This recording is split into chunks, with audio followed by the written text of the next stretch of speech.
Hello everyone, hope you're all doing good, and I'm here to bring you some of the latest news that's been going on this week. First off, Red Dead Redemption is finally again backwards compatible with the Xbox One. All I have to say about that is, it's about fucking damn time. Like, I'm in no rush.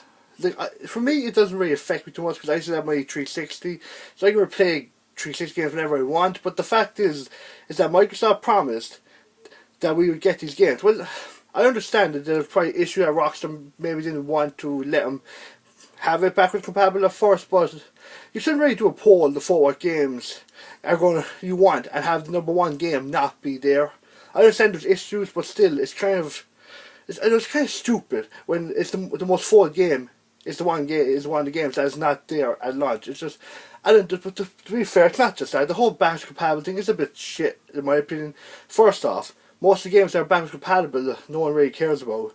Second, they said they intend to have 100 games launched backwards compatible when they first came out with it that month. I'm not sure how many games did get backwards compatible, but if it was 100, then most of those games are really shitty.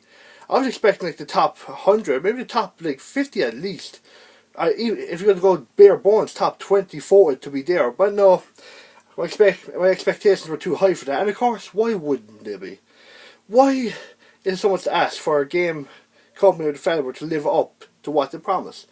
Now, that might be me being overly critical, but it's just my opinion in the end of the day. So if you want to hate it, we'll go fucking ahead then. Second, this one is actually good news for once. You don't hear much good news in the gaming society these days.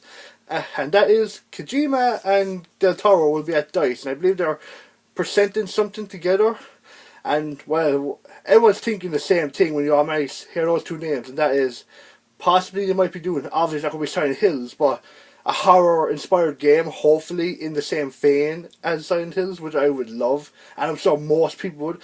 The fact that this is even possible is just brilliant. The fact Kojima's free, Del Toro seems to, despite his rant about never working a video game again, might actually be collaborating on something together, and that makes me very excited because Silent Hills looks like it had a lot of potential, and this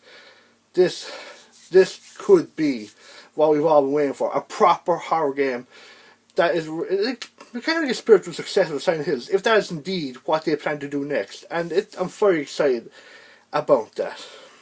And the last piece of news, well not really news, more like games I want to talk about are next week. Two indie games in particular are releasing next week that I am very excited for. First of all, there's the PS4, I believe it's the PS4 console exclusive, I'm not sure if it's on PC or not, for PS4 exclusive Firewatch.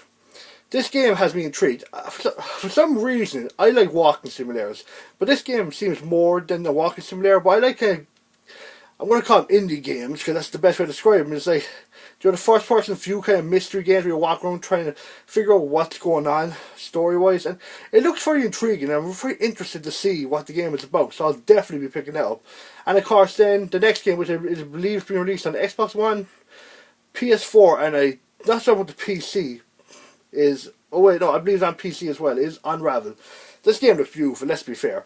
It stood out in the EA press conference at E3 because, let's be fair, aside from brief trailer of Mass Effect and some Battlefront footage, who really cared about EA's E3?